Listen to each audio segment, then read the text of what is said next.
It's just not right that people don't like to make bread, that it intimidates some people. It doesn't have to at all. I'm going to show you how to get to there.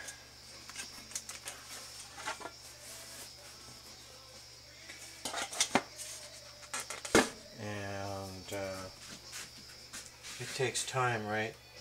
That's like what is involved. So I'm just going to go right ahead here and show you how to get to what I just showed you there. This is plain old all-purpose white flour. There's 1 cup. Judged by the size of my hand in that's not like a standard 1 cup measuring cup, but it's like it's a little bit bigger. And I'm not being precise there. That's 2 cups of white all-purpose flour.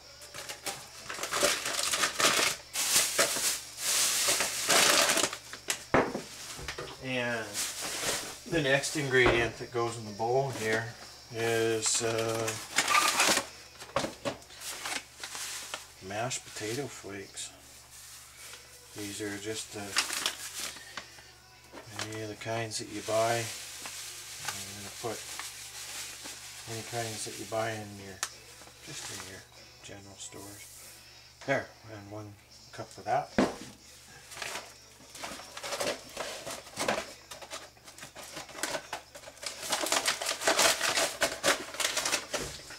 And the next thing that's going to go in the bowl here is a bit of salt. And I can't tell you, just I guess that's about a tablespoon. And then the next thing that's going to go in here is, this is just fast rising yeast. And I just use the lid that I take off of it. Get the bottom coated a little bit. That's about a tablespoon of yeast. That'll do. And a little bit of brown sugar, white sugar, doesn't matter, but about half a teaspoon. Maybe just a pinch more in there. And just give it a little swish at this point with your spoon. And kind of mix it around. Right. Well in the middle there, and then I'm going to take, and I'm not even going to really measure it, I'm going to estimate that it's about a 1/4 cup worth. This is extra virgin olive oil.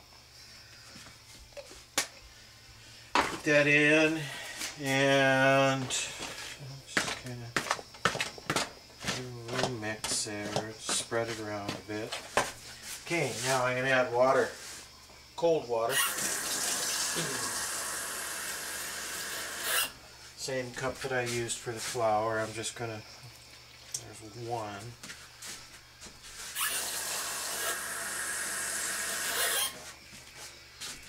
And there's 2. I'm gonna start with that and adjust the flour or water accordingly. And then just mix. Just mix this up. I'm using a plastic bowl here. You could use a stainless bowl or a glass mixing bowl or a bread machine, and then transfer it to a pan or pretty much whatever you want. The potato flakes add an interesting sort of thing to what's going on here. And then I just really want to mix it and incorporate everything.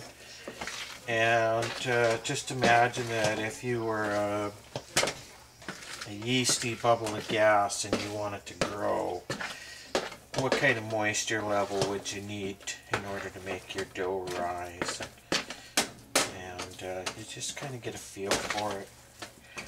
Mix, mix some more, mix some more. There's gluten in here. It's going to develop the gluten, and it's going to give it a texture to the bread.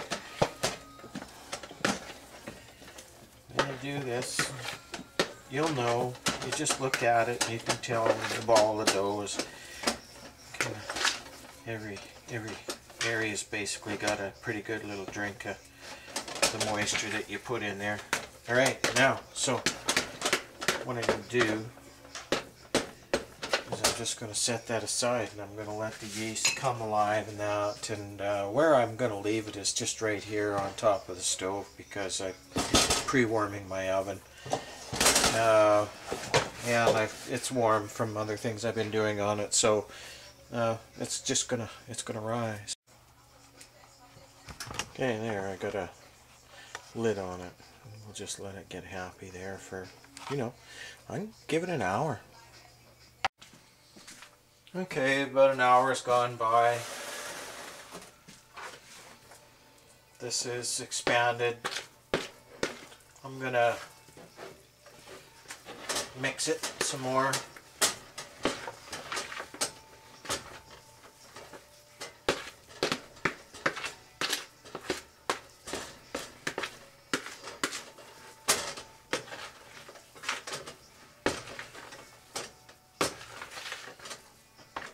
Gives you an idea of the kind of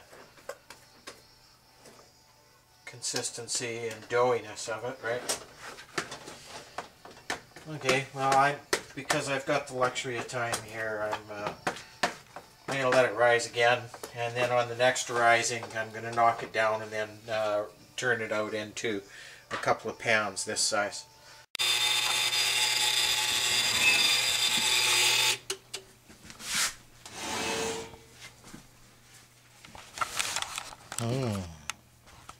It smells good.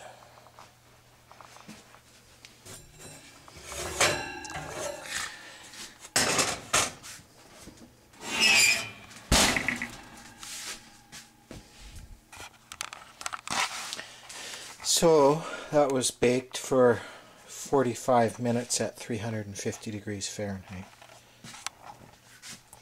And this is what the other one's looking like.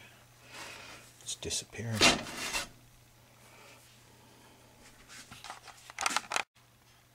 So you can make really tasty bread yourself. It's not hard.